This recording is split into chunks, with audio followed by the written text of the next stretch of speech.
अनु अहलावत ने, ये दोपहर में मैं कुछ कर रही थी शायद, तब मैंने ये कमेंट लिया था, बाद में इनको शायद अगर लाइक ना किया हो तो अनु देख लेना भाई, है ना, उस टाइम पे मैंने स्क्रीनशॉट पहले ले लिया होगा, हार्ट तो दे ही दिया होगा। देखो अनु अहलावत क्या कह रही हैं, अनु अहलावत ने कहा है कि क्वेश्चन आया है sensitivity to sounds, rhythms, words and their meaning characterize which kind of intelligence, यानी संवेदनशीलता किसके प्रति, ध्वनियों के प्रति, रिदम के प्रति, किसके रिदम, वर्ड्स के, शब्दों के ध्वनियां वो कैसे बोले जाते हैं, प्रोनाउंस किए जाते हैं, क्या रिदम रहता है, मीनिंग क्या है उनका, इसके प्रति सेंसिटिव होना, संवेदनशील होना किस प्रकार की बुद्धि का हिस्सा है। तो आपको पता होना चाहिए कि ये इंटरपर्सनल बिल्कुल नहीं, इंटरपर्सनल होता है जब लोगों को जानने में आप अच्छे हो, लोगों को जानने में आप बहुत अच्छे हो एक दूसरे को। इंट्रापर्सनल होता है सेल्फ, खुद को जानने में अच्छे हो। इंटरपर्सनल में मदर टेरेसा आ सकती है, इंट्रापर्सनल में जो आपका स्वयं को जानने में अच्छे हो जो लोग, जैसे मान लीजिए जिद्दू कृष्ण मूर्ति एक नाम आ सकता है यहाँ पे। स्पेशल इंटेलिजेंस होती है जो मैप वगैरह या डायरेक्शन की स्किल जिसमें ज्यादा अच्छी हो, कार्टोग्राफर हो गए, आपके मूर्तिकार हो गए, स्कल्पचर्स बोलते हैं। इसके अलावा हम अगर बात करें जितने भी लोग इंटीरियर डेकोरेटर्स हो गए, ठीक। अगर हम बात करते हैं नेक्स्ट है लिंग्विस्टिक। लिंग्विस्टिक है इसका सही आंसर कि भाषाई विकास, क्योंकि वर्ड्स के मीनिंग, साउंड को समझ के म्यूजिकल मत चले जाना कि म्यूजिकल इंटेलिजेंस है, जी नहीं, क्योंकि पहली बात तो ऑप्शन में दिया भी नहीं है म्यूजिक के, साउंड की रिदम, उनका मीनिंग, उनको प्रोनाउंस करना, वर्ड्स, ये सब क्या है, लिंग्विस्टिक यानी भाषाई बुद्धि में आएगा। भाषाई बुद्धि किसमें होती है, पोइट में हो सकती है, टीचर में हो सकती है, जो राइटर्स होते हैं उनमें हो सकती है, ठीक है बात, लिरिसिस्ट जो होते हैं उनमें हो सकती है, क्लियर है बात। अगर पूछे पायलट में कौन सी होगी तो हम कहेंगे बॉडीली काइनेस्थेटिक। बॉडीली काइनेस्थेटिक और किस में पाई जाएगी, सर्जन में पाई जाएगी, जो स्पोर्ट्स पर्सन है उनमें पाई जाएगी, ठीक है। नेचुरलिस्टिक किस में पाई जाएगी, गार्डनिंग जो लोग करते हैं, जो लोग जूलॉजी, बॉटनी ये सब पढ़ते हैं, ठीक, इन सब में पाई जाएगी।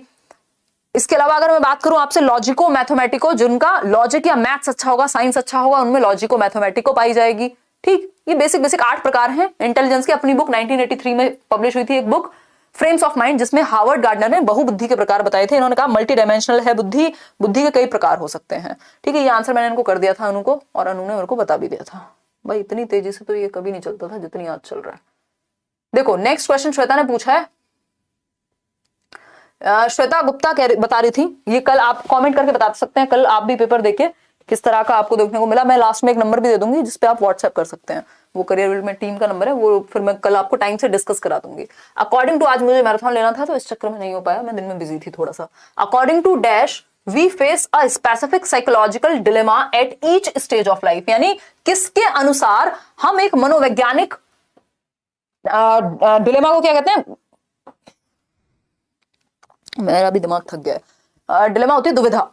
हम एक मनोवैज्ञानिक दुविधा को हर एक स्टेज पे लाइफ की, तभी तो उन्होंने 3 लेवल दिए और 6 स्टेजेस दी हैं। देखो अगर क्वेश्चन में थोड़ा बहुत लैंग्वेज में फेरबदल हो गया ना तो आंसर में फेरबदल हो जाएगा, इसलिए रट के मत जाना उत्तर, ऑप्शन के अनुसार देखना। कल भी किसी लर्नर ने हमें भेजे थे क्वेश्चंस, तो उसमें क्या था, थोड़ा सा उन्होंने ऑप्शन ऊपर नीचे कर दिए थे, तो उसके हिसाब से मैंने आंसर चेंज कर दिया है। बाद में मैंने देखा कि ऑप्शन थोड़ा बहुत इधर उधर थे, तो ऑप्शन पे ध्यान देना, ठीक है। ये आंसर क्या हो गया, कोलबर्ग होना चाहिए एज पर माई नॉलेज, ठीक है जी, क्योंकि जो क्वेश्चन मेरे सामने प्रेजेंट है उसके अनुसार तो मैं यही कह सकती हूँ, ठीक। बाकी ऑप्शंस पे भी डिपेंड करेगा, अगर प्याजे होंगे ऑप्शन में तो प्याज भी होंगे, क्योंकि उन्होंने भी मॉरल डेवलपमेंट की बात तो की ही है, बट ये हर एक स्टेज जो इन्होंने बात की है ना वो कोलबर्ग को लेके है। एक और डिटेल्ड आपका एनालिसिस है जो आप देखना चाहते हैं। मैम आज मेरा सीटेट का पेपर था, पेपर अच्छा हुआ, ये कह रहे हैं रामराज मेघवंशी, बहुत बढ़िया यार, आप लोग को नाम पढ़ के भी अच्छा लगता है। देखो thank you ma'am, you are welcome Ramraj और आप सभी, ठीक है। ये आके कमेंट कर दिया करो, या फिर मैं आज टेलीग्राम पे एक पोस्ट शेयर की है, मैं नंबर भी दे दूंगी व्हाट्सएप पे, वहां बता देना। देखो एक बार, क्योंकि आप जो बताएंगे वो ऑथेंटिक रहेगा। सबसे छोटा प्रवासी पक्षी जो उत्तरी ध्रुव से भारत आता है, बता देना एक बार कमेंट करके, ठीक। भाषा विकास की संवेदनशील अवधि वही अर्ली चाइल्डहुड 2 से 6 वर्ष, पूर्व बाल्यावस्था। एक प्रश्न एरिक्सन के सिद्धांत से था, मेरे ख्याल में industry versus inferiority school age के बारे में आया होगा, तो इंडस्ट्री वर्सेस इंफीरियरिटी होती है 4th स्टेज है, ठीक। इसके अलावा इंफीरियरिटी एरिक्सन पे मैंने एक वीडियो बनाया हुआ है, एक बार देख लेना उसको सर्च करके सुबह अगर टाइम मिले तो, ठीक है। टाई 3G एक फॉर्मूला भी बताया हुआ है, टाई का क्यूब GE, 8 स्टेजेस हैं एरिक्सन की। T for trust versus mistrust, autonomy versus shame and doubt, initiative versus guilt, industry versus inferiority, then आपका आइडेंटिटी वर्सेस रोल कंफ्यूजन, फिर आपका आ जाता है जेनरेटिविटी वर्सेस स्टैग्नेशन, देन आपका लास्ट में डिस्पेयर और वो आता है। ठीक, वो लास्ट वाले की जरूरत नहीं है आपको, जरूरत सिर्फ इन 5 स्टेजेस की है शुरुआत की। एक था कि एक क्वेश्चन था कि शीर्षाभिमुख समझते हो ना, लॉन्गिट्यूडिनल या फिर सेफेलोकॉर्डल डेवलपमेंट किससे संबंधित है? तो आप प्रॉक्सिमोडिस्टल, सेफेलोकॉर्डल किससे होता है? सर से पैर जाता है, और प्रॉक्सिमोडिस्टल आपका सेंटर टू आउटवर्ड जाता है। तो ये हेड टू टो वाला है शीर्षाभिमुख, क्योंकि शीर्ष सर को बोलते हैं। ठीक, हेड टू टो, शीर्षाभिमुख लिखा हो, लॉन्गिट्यूडिनल यानी लंबवत लिखा हो, बात एक ही है। हेड टू टो लिखा हो, बात एक ही है। इसके अलावा जो आपका प्रॉक्सिमोडिस्टल है, प्रॉक्सिमोडिस्टल सेंटर टू पेरिफेरी जाता है, यानी केंद्र से सीमाओं की ओर जाएगा। ठीक है, आगे बढ़ते हैं। एक हिंदी में था कि मां सरोखी में कौन सा अलंकार है? देखो इस बार कुछ 1-2 क्वेश्चन ग्रामर के भी बता रहे हैं कि एक्स्ट्रा क्वेश्चन आ रहे हैं। पहले सिर्फ पैसेज से आते थे, बट मुझे लग नहीं रहा कि आ रहे होंगे, लेकिन कुछ लोगों से ये बात सुनने में आई है। तो ये आप थोड़ा सा जो बेसिक कॉन्सेप्ट हैं व्याकरण के देख सकते हैं, नहीं तो कॉमन सेंस से भी यूज कर सकते हैं। मुझे नहीं लगता ज्यादा क्वेश्चन पूछे जाएंगे, वो आपकी थोड़ा सा लक भी कह सकते हैं।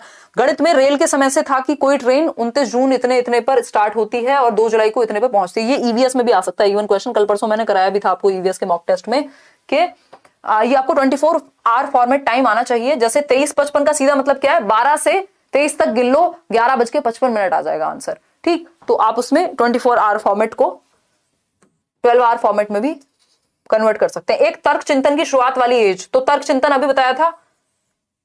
तर्क मतलब रीजनिंग या लॉजिक कब आता है? रीजनिंग या लॉजिक कहेंगे इसको।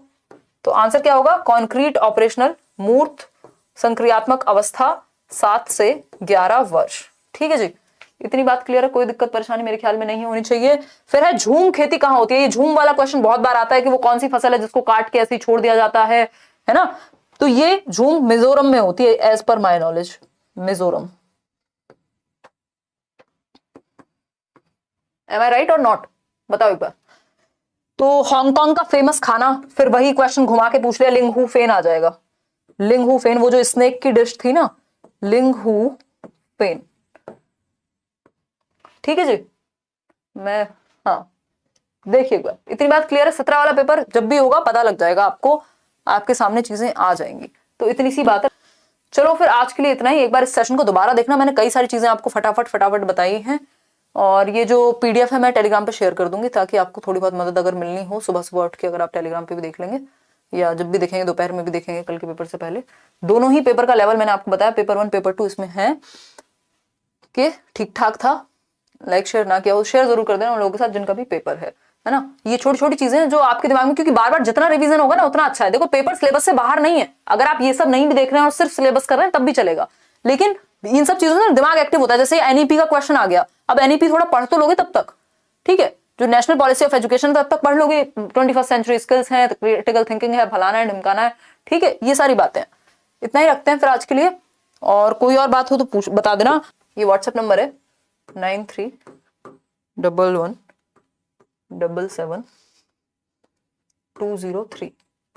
ठीक है, जो भी आपका रिव्यू हो, पेपर 1 हो, पेपर 2 हो, और स्पेशली सीडीपी जितना याद रह जाए, यू कैन शेयर।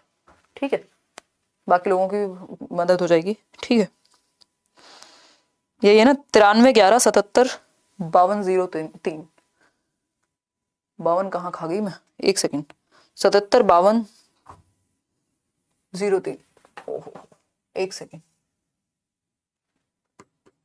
मैं भी शायद थोड़ी थक गई हूँ आज, दिमाग अटक अटक के काम चल रहा है, जैसे हैंग हो जाता है ना, जबकि मैंने गाने वाने भी सुन लिए इतनी देर में, चाय भी पी ली, खाना भी खा लिया आपके मैराथन के बाद। 9311775203 है ना, ये करियर वेल का नंबर है, और ये आप व्हाट्सएप कर दीजिएगा, टीम मुझे भेज देगी, मैं क्वेश्चन करा दूंगी। ठीक है।